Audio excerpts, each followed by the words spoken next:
Името ми е Емо Лесов и съм първия българин посетил завода в Германия за коластра, още в началото на 2009 година. От 13 години съм родител, имам дълъг и безценен опит с нея. Препоръчаха ми я. С какво тя е по-различна от останалите коластри на пазара? Коластрата на Елар е различна с това най-напред, че не е пастьоризирана. Тя не е минавала през термична обработка, затова задължително се съхранява и в хладилника и в нея съществуват всичките 5 имуноглобулина. 5 имуноглобулин е най-силен за имунитета и за те клетките от децата. Всички останали коластри на пазара са пастьоризирани, което означава, че по подразбиране има убит най-силният имунен войник в тях, 5-я имуноглобулин. Така че това е патентована коластра и е доста по-различна. Това, с което се различава, е, че има умението да регулира, дори в много случаи директно да сваля температурата.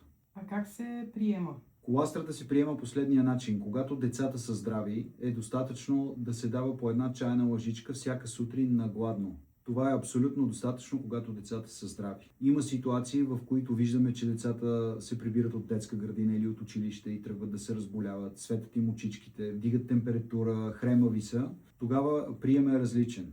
Примерно, ако видим, че детето тръгва да се разболява или вече сме допуснали да има възпаление, температура, вадиме коластрата от хладилника, разклащаме я и даваме пълна супена лъжица. Това е тройна доза от нормалната доза, когато децата са здрави. Гледаме си часовника и след около 60-65 минути повтаряме втора ударна доза, втора супена лъжица. Така започваме с 2 ударни дози, когато видим, че детето или тръгва да настива, или вече има температура.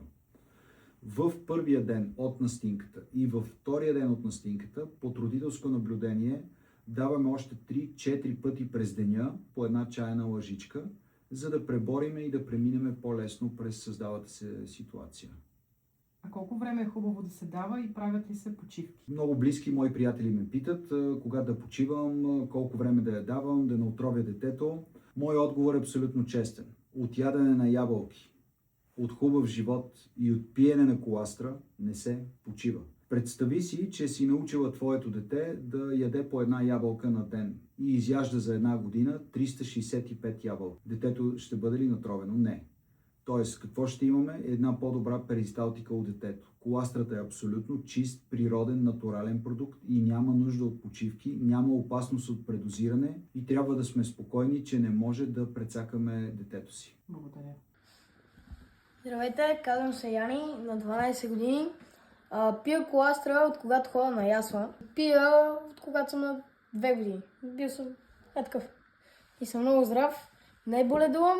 Нещо допълнително за теб. Когато детето има хрема, така наречената синузитна хрема, или носа му е запушен като цимент и не може да го отпушиш, спокойно може да сложиш по една или по 2 капчици в нослето от коластрата. Работи по-добре от всички капки за нос взети заедно. Тоест, когато имаме силно запушен нос и имаме проблем с дишането на детето, може да капнем в носа. Друго нещо, за което може да ползваме коластрата е... Има един етап, когато децата имат болки в ушите, когато са малки. В случай, че имаме болки в ушите при детето, може да капнем по капчица в ухото, което го боли и със сигурност това ще помогне и успокои болките в ушите при децата. Това е нещо допълнително, за което може да се ползва коластрата извън имунитет. А за каква възраст е подходяща? Коластрата е правилно и може да се дава още от бебенца новородени до възрастни хора. Разбира се, количествата са различни. Когато ги я даваме на бебенца, най-добре е да слагаме по една капчица в водата. Когато децата вече са на година, година и половина, може да се дава по половин чайна лъжичка, а от 2 годишна възраст се дава по пълна чайна лъжичка всеки ден, просто за превенция. Това, което правя аз, е да започвам коластрата в месец септември и да я спирам в месец май. Тоест от септември до май даваме коластрата без никакви прекъсвания. Обикновено септември започват децата училище, детски градини, ясли, тръгват вируси, почва се самозаразяването и така до пролетта. без никакво прекъсване. На пролет винаги давам по един пробиотик, най-силният и ефективен, който аз съм открил. Това е Pro 12 и винаги го давам на пролет, защото баба шарка, алергиите, астмите и пролетно-летните вируси, те влизат през дебелите черва, но това е отделна тема и ако имате въпроси, ще ви разкажа. Коластрата на немците, течната коластра на немците е по-различна от всички останали коластри. Първо, тя е патентована и е единствената коластра с постоянен контрол за качество от един от най-големите и най-стари институти за следене на качеството. Това е институт Фрезениус, известен още от 14 век като фамилия Фрезениус, която създава аптекарското движение в Европа. И преди около 180 години тази фамилия се превръща в световна институция, която сертифицира болници, сертифицира медицинска техника, сертифицира продукти, опаковки и следи постоянно им процес в производството. Така че това е единствената коластра, сертифицирана от института Фрезениус. Тя не е пастеризирана, за разлика от всички останали коластри. Забранено е да се смесва с каквито и да е топли напитки, супи, млека, чайове, нищо горещо. Съхранява се в хладилника задължително и се разклаща преди употреба, понеже е натурален продукт и както сока от ябълка хваща утайка в рамките на 5 минути в чашата, нормално е и тази течност, коластрата да се утаява, затова винаги се разклаща и се дава по една чайна лъжичка при здрави деца. Не искаме да стигаме като родители до 5-дневните антибиотици.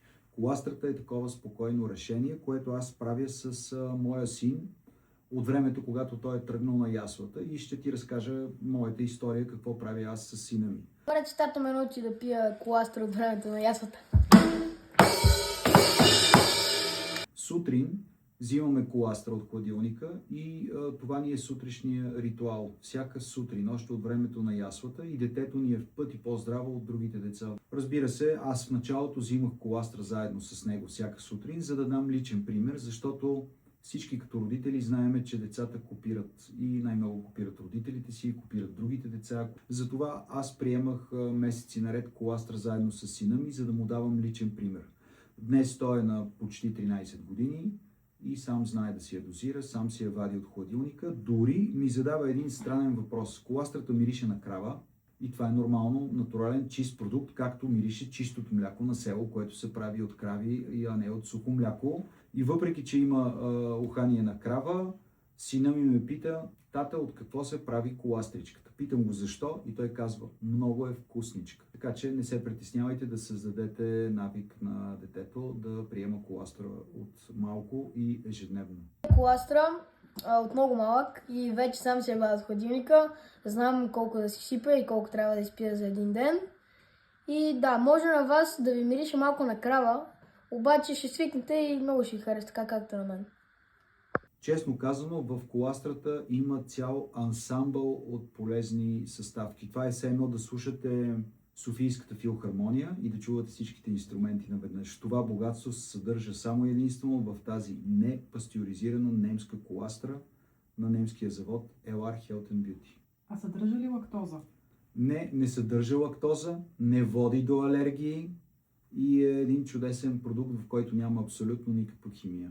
Тази коластра се извлича от крави, които се отглеждат специално за да произвеждат коластра, т.е. да раждат теленца и да дават коластра. Като около 6-7 литра от коластрата, първото майчино мляко, го изпиват новородените теленца, а останалите ги улавят нашите научни работници и я вкарват в нашия завод и в тези опаковки. Като много важно е, че тази коластра е уловена в първите 12 часа след раждането на теленцето. Какво означава това? Че до 12-тия час имаме 100% чиста коластра. След 12-тия час, на всеки 2 часа, нейната чистота на коластрата пада с около 20%. И така, след ден и половина-два, коластрата се е превърнала в чисто майчино мляко. Препоръчвам на вашите деца да им купите коластра, за да могат да играят с тях и да се забавляваме.